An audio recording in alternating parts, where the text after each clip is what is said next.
Hello and welcome to Absolute Trust Talk. I am Kirsten Howe. I'm here with a guest today in our video podcast at Absolute Trust Council, and we're going to be talking about valuations. Let me explain that a little bit. In my business, we spend a lot of time focused on our clients' assets. That's the nature of what we do as estate planners and administrators, and probably the two most important questions that we have about any given asset when we're working with our clients is, number one, who owns it? Number two, what is it worth? And of course, our regular podcast audience knows that we talk about ownership and titling issues all the time. We are constantly hammering home that you need to own your assets in a trust and what the consequences of not doing that. So fortunately for you today, we're not going to talk about ownership and titling. We're going to talk about the more fun, interesting aspect, which is valuation. And to help us with that conversation is my colleague, Alex Spaete. Alex is a valuation expert. He's a partner with Bridge Forensic CPAs, LLP. They're here in Walnut Creek. Alex has extensive experience in business valuation, family law, forensics, private industry experience in healthcare and physician compensation. And we'll talk a little bit about some of those things. He is a CPA. He's accredited in business valuation, and he's also a certified information technology professional, which is a nice bonus that his firm gets by having him working there. He's not just a numbers guy. He can take care of the IT. Alex has qualified and testified and been appointed as a courts expert in pretty much all of the courts in the San Francisco Bay Area and the Sacramento area. He's worked on thousands of litigation matters. He works primarily in the family law area, but we work with him as well in estate planning. He's commonly asked to perform post-separation accountings, analysis of real property interests, and we'll talk quite a bit about that. Equity compensation, just all the kinds of property issues and income issues, all of that stuff that happens in a divorce. And also he works in what we call business divorces because a lot of those same issues come up. Alex, welcome. I'm so happy to have you here. Yes, thank you so much for having me. And what we're doing is trying to evaluate and compare that to other larger publicly traded real estate holding partnerships and things like that. We're looking at other comparable partnerships that and lots of market studies about these types of issues to really quantify the issue itself and then how it applies to the specific entity. I've seen some, in it. So it's a lot of the core pieces of it go back to the underlying LLC agreement, right? Because that's really where the meat of, what control you have, what control you don't have. Some LLCs require a supermajority to do anything. And so if you own a 5% interest, you really don't have much of the ability, but in some sense you might, because if the only other person, if everyone else owns like 30%, that 5% could be kind of the tipping factor potentially. Yeah. And so they need you. Yeah. They might need you. And so there's a lot of these evaluations of, what the structure looks like, who's relative to the other components of that, and what does it take to actually sell or transact or effectuate some sort of a change. Those are all really important for us to consider and evaluate as we balance out what the kind of relative discounts are. Yeah, and one of the things that you and I talked about when we were kind of preparing this episode, and yes, we do prepare, was that maybe the dynamic among the owners might factor into it. So a lot of times this is a family situation, and maybe this was set up by the parents and now the children have become owners. And, maybe the children own 49%, but they're never going to vote contrary to their parents. They're always going to just be lockstep. And so it doesn't that I would guess maybe affects the value of their Yeah, interest. that can come into play. Certainly, we look at the interplay of the relationship, especially also if we're looking at the valuation as a whole in the context of maybe all these other assets. So it might be that, dad has only 10% ownership, but and the two kids maybe own the other 90%, but then also dad has his finger on all these other assets. And where I find more often this really comes up is in the context of a divorce. So this is, if dad's getting divorced and says, oh, I only own 10% of this, and I can't really control if this distributes money to me, but then he's now got a finger on the two kids, and they're the controlling party, but do they really, is that really a control? Is that kind of an implicit control? So there can be these really, quasi control type of narratives. They can be relevant for evaluation under gift and estate tax. Particularly the more they get explicit, it makes it easier to quantify. But more in the litigated type of disputed areas where I find that those become a lot more salient, and we have to work through those potential concerns with attorneys and things like that. It can be pretty dicey when you're having to untangle all of these really close relationships. Yeah, that you brought up an interesting point. Maybe dad is only a 10% owner and you could outvote him. You have the votes, you could override him, but dad has 15 million other assets that if he dies someday, you're going to get if you're a good boy. But right. So there's all of the family dynamic. Yeah, those are also the implicit versus explicit control, and right. I guess sometimes in the context of the valuation, we're a little bounded on having to look kind of somewhat siloed, and we're looking at this entity, this 10% interest. Sometimes it's specific to this specific member interest. Sometimes it's more of a broader kind of hypothetical 10% interest. So it depends on the valuation structure, on whether we dive in, how far into that pool we dive into. But when we're dealing in if I'm dealing with an estate or a family dispute type of matter, it becomes extremely relevant because of the potential distributions, for example, that this LLC might give off. And, surprisingly, oftentimes those stop as soon as there's a dissolution filed or something like that. Yeah. So it can get really complicated in terms of the other contexts that they have. It can get really convoluted especially in an estate world where it's not just one interest that we're valuing. So we have this LLC, but then we're also valuing, LLC A, B, C, and D, and the interplays of control between those entities can be really relevant. Right. Okay. I was going to ask you, this is something that I was thinking about earlier today, and then you said something that made me say, oh, I should ask that because I've never known this. When we have these privately held entities with multiple owners and there's an operating agreement that could result in discounts being taken, we want to do that if that's to our advantage. Usually that's a tax thing. Or in a divorce, that's a whole other thing.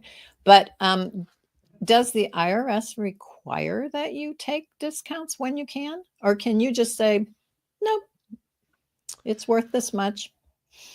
It's my understanding that the IRS does not require you to take them. So if you want to take the prorated approach, you're generally free and clear to do that. If but if you want to take the discounts, you need to perform and have kind of the backup and the research specific to your subject interest, which is really where we get involved. And so I do find that is, if someone's on the cusp of the forever changing estate tax limit and this business or interest isn't really going to move the needle, then it's probably not something that they go ahead and necessarily need to substantiate. Where we have to get involved almost kind of no matter what is if we've been talking mostly about family real estate partnerships.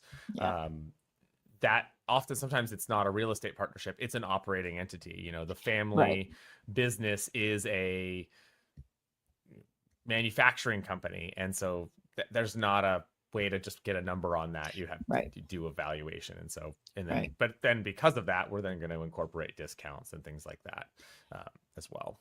Yeah. Yes.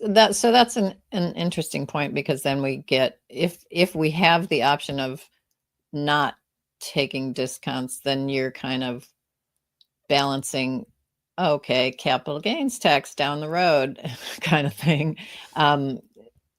We could take the discount, and then we're kind of shooting ourselves in the foot if we ever sell this thing. But so that's interesting. I had not really thought about that. But we need your help to value this entity, because it's an entity. It's not just a piece of real estate. It's more than that. And some of them can be very simple, and you can almost kind of get through that without needing to go. But I always tell my team when they're like, "Oh man, this whole thing is really complicated." I'm like, "I know, that's why we're involved. If it was simple, we wouldn't be here." there wouldn't be this whole industry of valuation. Yeah, that's why I wanted to have you on, because I think a lot of people don't really realize how complicated this stuff is. And that, I'm not trying to discourage anyone from setting up an LLC. If that's the right thing to do it. There's a lot of value to it, but you just need to know on the backside, you might have to do something like that. And there are other, I'm just going to call them weird assets, but they're not weird, but assets that people probably don't really think about that need values, and they're not values that you can just easily look at a piece of paper and go, oh, yeah, I know what that's worth. So here's an example of something that we have hired you to value, is a promissory note. You know, people don't think of that. Somebody owes you money. They signed a promissory note. What is the value of that on any given day? And it can change by it's interest rates can do a number on those assets. And it really depends on, like you said, and because typically you're concerned about what is it worth, not maybe as a general investment sense, but really, at this estate date or the alternate valuation date, if elected, what is it worth at that point in time? And that's really the only date you care about, but it is relevant because there can be impairment of that loan. It could be the interest rate environment could have totally flipped on the loan, and it could maybe not be as worth as much as you thought it was at the when you point in time. First made the loan. Yeah. Other things like accounts receivable, those are assets, and that's something that you would also be able to help with valuing, because it's more than just, okay, this much money is owed to me. There's, well, this much money has been owed to me for a year and a half. This much money is just 30 days out. There's a whole art to it.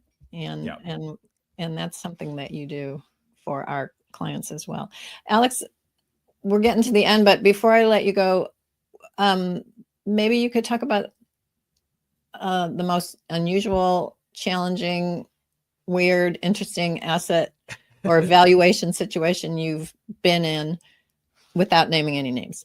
Yeah, sure thing. I think two really come to mind.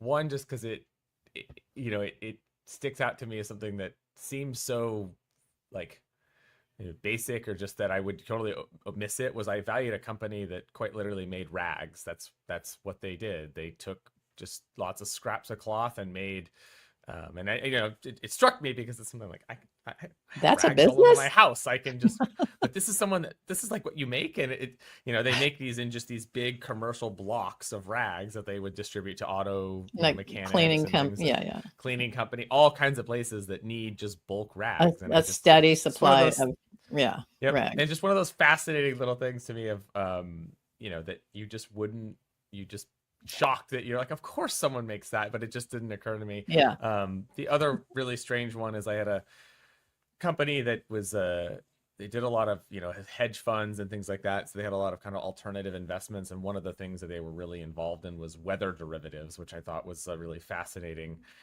type of industry. So a lot of their whole game was, essentially kind of a way of an insurance product, but essentially the way they would do that is trading in weather derivatives. If and when a storm happens on this day, there's a payout and things like that. So it's a really fascinating kind of model that I find the world of like turning things into derivatives really fascinating. So the fact that we turned weather into one was quite interesting. That is interesting. There's so many legal ways to gamble on things that the average person would never dream of. And yet there you go, weather derivatives. If you want to gamble on the weather, there's a market for that. Yep. And that's like, are we gambling, or is this, in the way it was being used, I think was really helpful as a protection kind of hedge about, it's hey, a I'm hedge. planning this really big event. And if it rains, this would crush me because of, X, Y, and Z. But, right. Fascinating kind of idea of how they're, modeling that and trying to predict the weather, which I thought was fascinating. Wow. Yeah, that's a very interesting and unusual asset. Yeah. Did it make you want to run out and purchase weather derivatives? No. I think I'm going to steer clear of this, but anytime I'm looking at like an insurance product for traveling or something like that, it always makes me think of that though. Like someone's betting on that out there. Yeah, that's why I'm paying way too much to insure this trip or something like that, I'm sure. Fascinating. Well, thank you so much, Alex. I really learned a lot talking to you, and I'm sure my audience did as well. My guest today has been Alex Spaete with Bridge Forensic CPAs, LLP. I hope you all learned a lot, and I hope you'll join us next time, and I look forward to connecting with you then. Thanks so much for having me.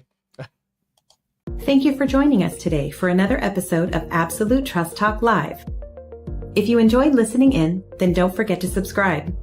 You can find us on Apple Podcasts or wherever you may listen by searching Absolute Trust Talk. While you're there, we would also love for you to leave us a review. And then why not share your favorite episodes with family, friends, or colleagues too? You can find all of our shows and corresponding show notes by visiting absolutetrustcouncil.com. You'll also find a variety of other free resources, including our ebooks, videos, blogs, presentations, and more. If you need help with your estate planning or administration, we also offer a free discovery call to help get the process started. You can find more information on booking your session by visiting absolutetrustcouncil.com/scheduling. Don't forget to keep an eye out for our next live episode. If you join us for the broadcast, you can submit questions during the show. But if not, don't worry. You can always get in touch with us by sending a quick message to info@absolutetrustcouncil.com. Thanks again for listening. We'll see you soon.